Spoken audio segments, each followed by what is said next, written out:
आपकी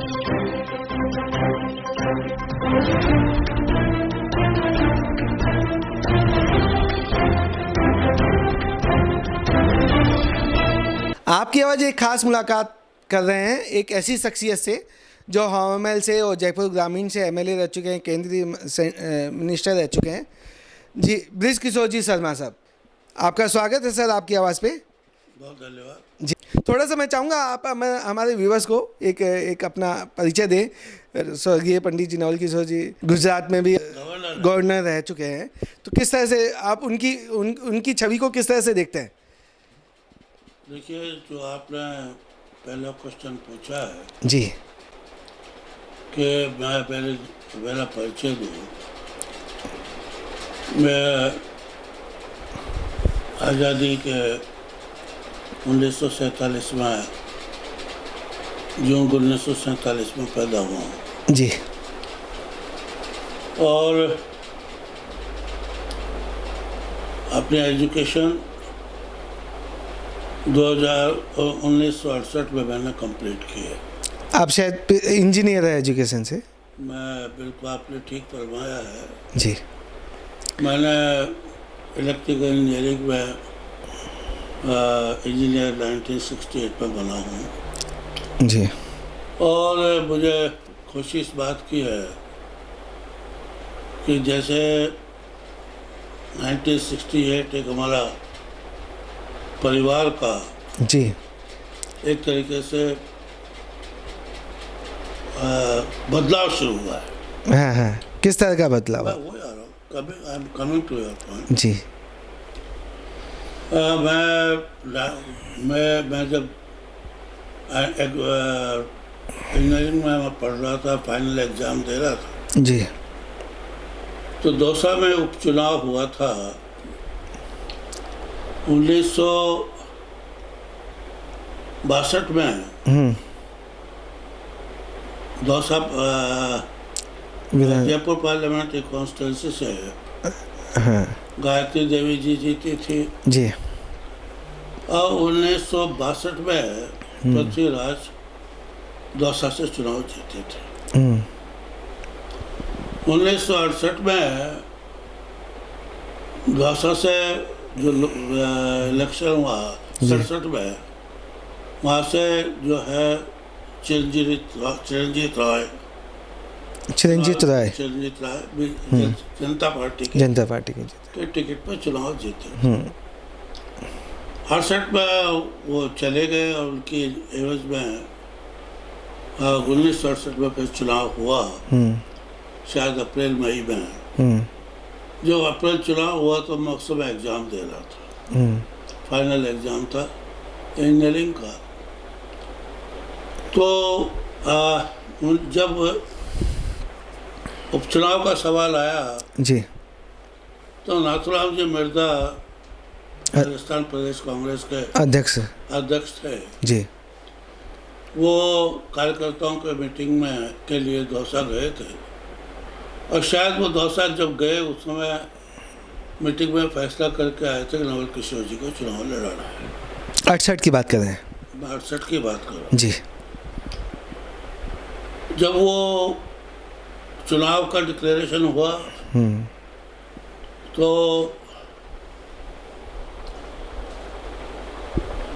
फॉर्म भरने का जब टाइम आया तब नाथूराम जी मिर्जा साहब ने, अध्यक्ष जी ने जी, दौसा किसी आदमी को भेजा कि अध्यक्ष जी ने आपको बुलाया, बाबू जी के पास भेजा कि आपको बुलाया, नहीं तो उससे लिंक टूटता है। तो चुनाव में अध्यक्ष जी ने बुलाया। बाबू जी उस समय प्रैक्टिस किया करते थे, दौसा में बहुत अच्छी वकालत चलती थी उनकी। तो जयपुर पहुँचे, जयपुर पहुँचने पर नाथूराम जी ने कहा कि नवल जी आपको दौसा से चुनाव लड़ना है। तो बाबू जी ने जवाब दिया कि अध्यक्ष जी मैं पहले आपका हुक्म तो ठीक है, लेकिन मुझे मेरे परिवार वालों से, भाई साहब से इनसे पूछना पड़ेगा। तो नाथूराम जी ने कहा नवल जी, ये पीसीसी प्रेसिडेंट का नाथुराम मिर्जा का हुक्म है, हुक्म है। आपको चुनाव लड़ना है। जी। खैर वो मैं उन बातों में नहीं जाना चाहता। चुनाव में बहुजी को आर मरार को पहले टिकट दिया गया था। बीजेपी के स्वतंत्र पार्टी का कोई टिकट तय नहीं हुआ था।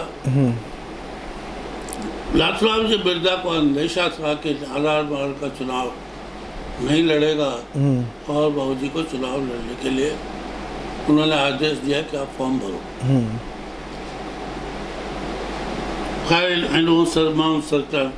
उन स्थितियों में परिस्थितियों में नहीं जाऊंगा। अल्टीमेटली स्वतंत्र पार्टी से जो है वो ये चर्चा आई कि पृथ्वीराज चुनाव लड़ेंगे, तब से ही आराम से आर मरार का चुनाव नहीं लड़ने का इंतजार में वो आ गई थी। अल्टीमेटली आर मरार ने फॉर्म विड्रॉ किया। अब बाबूजी लोकसभा के उम्मीदवार बन गए। उस समय आदरणीय सुखाड़िया जी मुख्यमंत्री हुआ करते थे। दौसा पार्लियामेंट्री कॉन्स्टिट्यूंसी में दौसा, लालसोट, बांदीकुई, सिकराय, चोमू, नीमका थाना, कोटपुतली, आमेर विधानसभा काफी बड़ा एरिया था, आया करती थी।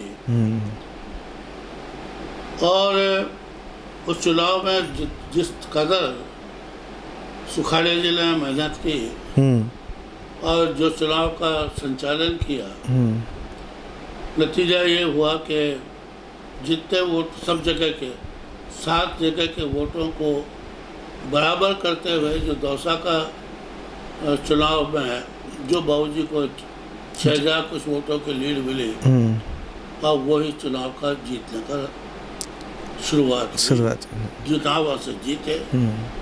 और वहीं से हमारे परिवार की एक तरीके से दिशा बदल गई, पॉलिटिकल सभी तरीके से। उधर से मैं बाबूजी एमपी बन चुके थे। मैं मई जून में मेरा रिजल्ट आया, मैं पास हुआ। मेरा अपॉइंटमेंट हिंदुस्तान जिंक स्मेल्टर में बिना एप्लीकेशन के हो गया। उन दिनों में सब साधन बहुत कम थे जी। ट्रांसपोर्ट के भी साधन कम थे, कम्युनिकेशन के साधन में नहीं थे। जब बाबूजी आए तो मैंने उनसे कहा था मैं पास भी हो गया, मेरा अपॉइंटमेंट भी हो गया। तब उन्होंने मुझे कहा कि बेटा इस बारे में कल बात करेंगे। सुबह चाय पर जब बात हुई तो उन्होंने मुझे एक बात कही जो याद जी, मैं उस बात को भूला नहीं हूँ। उन्होंने कहा बेटा अगर तकदीर बेचना है तो नौकरी ज्वाइन कर लो, और नहीं तो अपना व्यापार चालू करो। उनका एक दुकान उनके ने 1952 में बिजली की खोली थी। बोले अपनी दुकान है, सुबह बैठना शुरू करो। मैंने व्यापार शुरू किया और मैं 1 अगस्त 1968 से लेकर मैंने बहुत व्यापार सब किया। मैंने बहुत पैसा कमाया और जिस व्यापार में भी मैंने हाथ डाला उस व्यापार में मैं आगे बढ़ा। बाबूजी ने 71 का चुनाव लड़ा। उस 71 के चुनाव को मैंने सक्रिय भूमिका निभाई और इस तरीके से बाबूजी ने 5 लोकसभा के चुनाव जीते, जिसमें 84 में जयपुर शहर से जयपुर लोकसभा सीट से, सतीश चंद्र पूर्व फाइनेंस मिनिस्टर सतीश चंद्र जी को हराया। अलवर से चुनाव लड़ा तो यादव को हराया। 5 बार लोकसभा के सदस्य रहे। 1984 में 1983 में के जो चुनाव 84 के जब चुनाव की घोषणा हुई उसके पहले इंदिरा जी के शहादत हो गई। शहादत होने के बाद में राजीव जी को देश का प्रधानमंत्री बनाया गया। और जब प्रधानमंत्री बनाया तो राजीव जी ने इंदिरा जी की कैबिनेट यूं क्यों रखी और खाली एक नया मिनिस्टर बनाया गया, वो थे पंडित कमल किशोर शर्मा जी। और जब उनको पहला मिनिस्टर बनाया तो उनको स्टेट फाइनेंस मिनिस्टर दिया। स्टेट फाइनेंस 84 में राजीव जी ने मेरे पिताजी को कहा, नवल किशोर जी अब आप मिनिस्टर हो, जयपुर एक प्रेस्टिजियस सीट है, मैं चाहता हूं कि आप जयपुर से लोकसभा का चुनाव लो जी। उन्होंने बहुल का हुक्म माना और 1984 में लोकसभा का चुनाव जयपुर से लड़ा। दूसरी तरफ Satish Chandra ji Agarwal state finance minister थे, वो चुनाव लड़ रहे थे।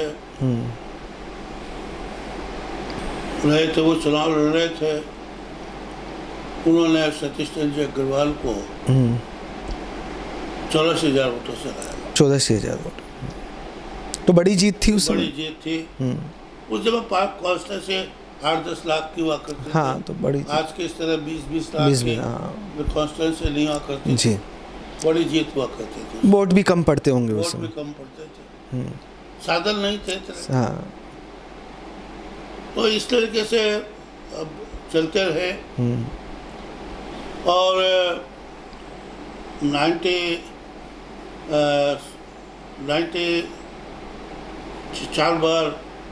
5 बार बाबूजी जनरल सेक्रेटरी रहे। पीसीसी की बात करें, लो general secretary all India Congress committee. All India Congress 82 में बाबूजी जो है वो राजस्थान प्रदेश कांग्रेस के अध्यक्ष बने। 82 में ओके। और दिल्ली में बलवा जी के साथ जॉइंट सेक्रेटरी AICC का काम किया। उसके बाद 4 या 5 बार जनरल सेक्रेटरी बने। कई देशों विदेशों में गवर्नमेंट को, इंडिया को लीड किया, रिप्रेजेंट किया। और 1996 में उनको उससे 1994 में या 95 में बाबूजी उसके पहले नेफेड के चेयरमैन भी रहे। नरसिम्हा राव जी के ने 94 में नरसिम्हा राव जी ने उनको और ऑल इंडिया खादी बोर्ड का, खादी कमीशन का अध्यक्ष चेयरमैन बनाया, कैबिनेट रैंक दी। और उस समय खादी में बहुत नवाचार किया। राजस्थान को ने हिंदुस्तान में खादी को एक नई दिशा दी जी। और दिशा देने के बाद में 1997 में जब पार्लियामेंट के चुनाव हुए तो नरसिम्हा राव जी ने बाबूजी को से चुनाव लड़ने के लिए कहा। हमने बाबूजी ने अलवर से चुनाव लड़ा लोकसभा का। वहाँ से अब बाबूजी जीते और इस तरीके से वो लोकसभा का उनका आखिरी चुनाव था। अलवर से आखिरी चुनाव था 94 में। लोकसभा 98 में शायद भंग हो गई थी। मुझे बहुत ज़्यादा अटल जी का और वो जो लोकसभा नहीं भंग हो गई। इतिहास में नहीं जाना चाहता, बहुत लंबा इतिहास है। लेकिन जब 98 के चुनाव हुए तो बाबूजी ने कांग्रेस के अध्यक्षा जी आदरणीय सोनिया जी को कहा कि मैं लोकसभा का चुनाव नहीं लड़ूंगा। तो उन्होंने कहा कि आप केलंग से, जयपुर से आप विधानसभा का चुनाव जहाँ से आप लड़ना चाहें वहाँ से लड़ लें। अल्टीमेटली 1998 के विधानसभा के चुनाव में 7 वर्ष के विधायिका उज्ज्वला अरोड़ा जी जो मिनिस्टर भी रही थी, ग्रामीण से। जयपुर ग्रामीण से विधायक थी। बाबूजी ने जयपुर ग्रामीण से चुनाव लड़ा और उज्ज्वला अरोड़ा को 25,000 से अधिक वोटों से विधानसभा में। 2000 मैं जब तक व्यापार कर रहा था, 2000 तक आप व्यापार? 2098 तक नहीं, 2003 तक मैं व्यापार कर रहा था। कौन से व्यापार में अगर बताना? मैंने सभी व्यापार, मैंने बिजली का काम किया, इंजनों का काम किया, इसको ऊपर फर्टिलाइजर का काम किया और टिन कंटेनर्स की फैक्ट्री लगाई। मैंने जो है सीमेंट फैक्ट्री लगाई। अच्छा, सीमेंट की फैक्ट्री? हाँ, सीमेंट फैक्ट्री लिमका थाड़ा में लगाई। हाँ। उसमें मैं पार्टनर था। हाँ। श्री कृष्ण जी मोदी के साथ में पार्टनर था। मैं बहुत सारी अलग अलग व्यापार का एक्सपीरियंस रहा आपका। एक्सपीरियंस लिए मैंने सब में सफलता पाई। सफलता। और 1998 में जब बाबूजी विधायक बन गए तो 2003 में जब दोबारा चुनाव विधानसभा का हुआ तो बाबूजी ने सोनिया जी यहाँ अध्यक्ष यहाँ पे अमरूदों के बाग में आई थी। उस सिलसिले में मीटिंग हुई। अब बाबूजी ने वर्कर्स को कहा भाई मैं चुनाव नहीं लड़ूंगा। वर्कर्स के इंसिस्टेंस पे मुझे 2003 में चुनाव लड़ना पड़ा। अब बहुत विकट परिस्थितियों में जिस कॉन्स्टिट्यूंसी को बाबूजी ने 25,000 से जीता था, राजनीतिक परिप्रेक्ष्य में बहुत से लोग ये चाहते थे कि अगर बृजकिशोर को हरा देंगे तो नवल किशोर जी की राजनीति खत्म हो जाएगी। इसलिए मुझे अभिमन्यु की तरह मेरे को चक्रव्यूह में फंसाने की कोशिश की। लेकिन भगवान की कृपा, बाबूजी का आशीर्वाद था कि मैं 2003 में मैं जयपुर ग्रामीण से विधायक बन गया। कितने की जीती थी वो? करीब मैं 3500 वोटों से जीता। 3500। 2008 में डिलिमिटेशन हो गया।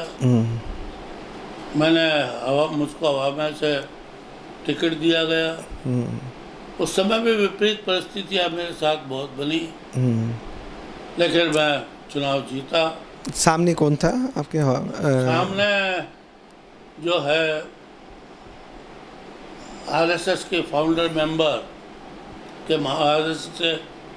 मेंबर आदरणीय मोहनलाल शर्मा, जो बड़ा नाम हुआ करते थे। बड़ा नाम था जयपुर से, तो जयपुर में बड़ा नाम था और कभी हारे नहीं थे।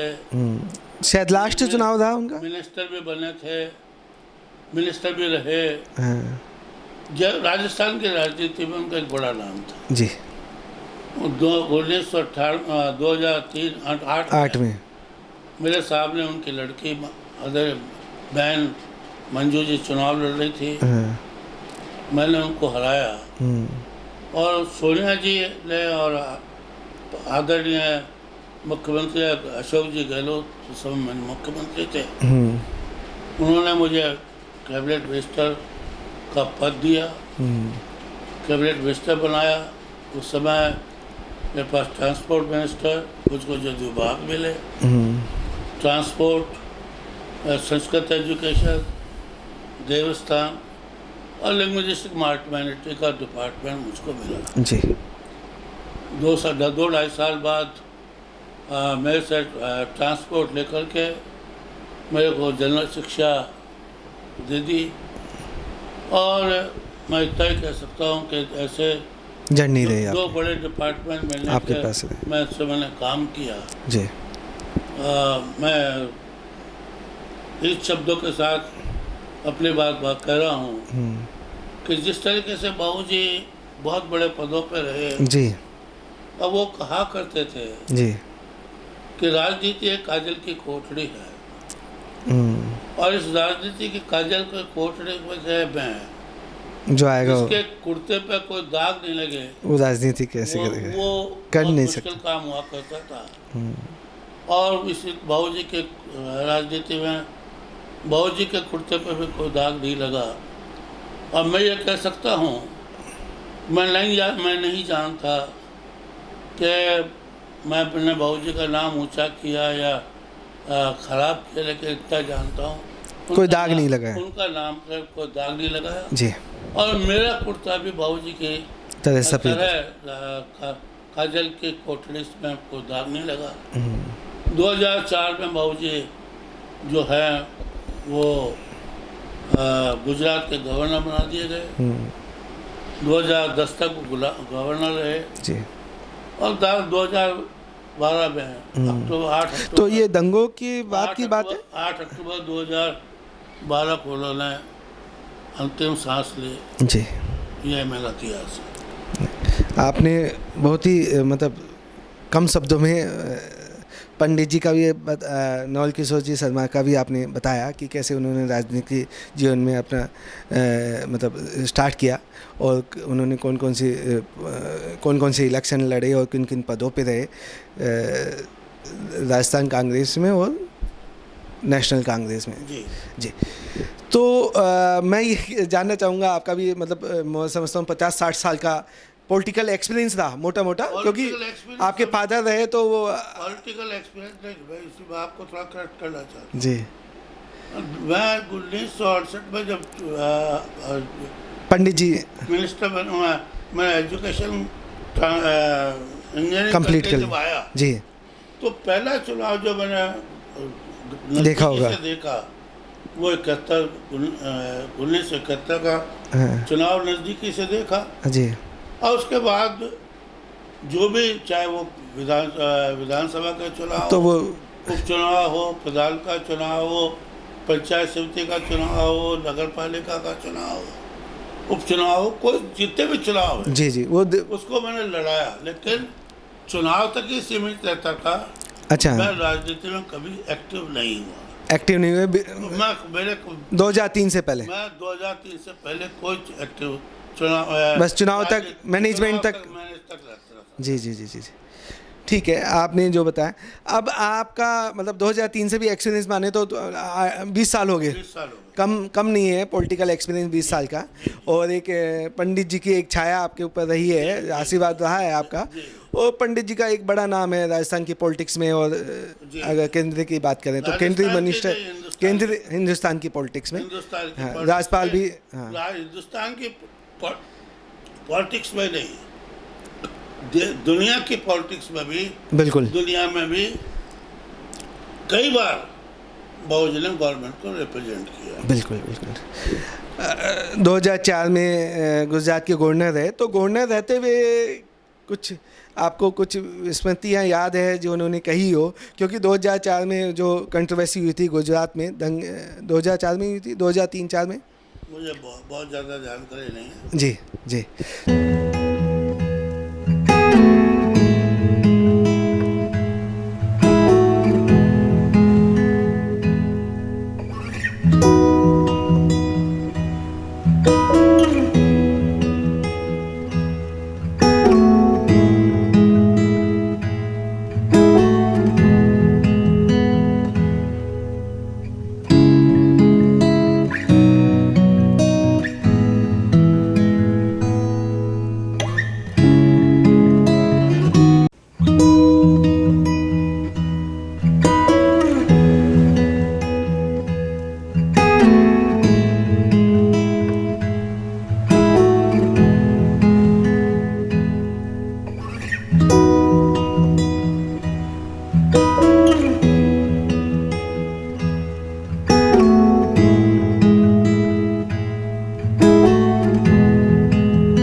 हैं।